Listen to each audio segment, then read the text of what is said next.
গ্রামের জীবন নিয়ে নিয়েছিল। আর তাকির চোখ খুলে যায় কিন্তু মিৎসুয়ার বডিতে। আর এবার পুরো গ্রামের মানুষের জীবন নিয়ে কথা ছিল। সো এবার টাইম নষ্ট করার কোনো টাইমই নেই। সো তাকি প্রথমেই সেই কাজটা করে যেটা সব থেকে ইম্পর্টেন্ট।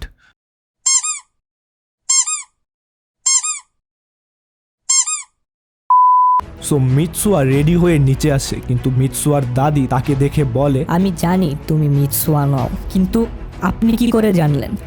সো দাদি মিৎসুয়াকে বলে যে এটা শুধু মিৎসুয়ার সাথে নয়, পুরো বংশের সবাই এটা এক্সপিরিয়েন্স করেছে। সো মিৎসুয়া তার বন্ধুদের বলে ধূমকেতুর কথা আর কিভাবে পুরো গ্রামের লাইফ ডেঞ্জারে আছে। সো তারা সবাই মিলে যায় মিৎসুয়ার বাবার কাছে, যে এই গ্রামের প্রেসিডেন্ট। কিন্তু সবকিছু শোনার পর মিৎসুয়ার বাবা তাদের কথা বিশ্বাস করতে মানা করে দেয়। সো রাস্তায় দেখা হয় মিৎসুয়ার বোনের সাথে, আর তার বোন তাকে আস্ক করে, গতকাল তুমি হঠাৎ টোকিওতে কেন গিয়েছিলে? সো মিৎসুয়া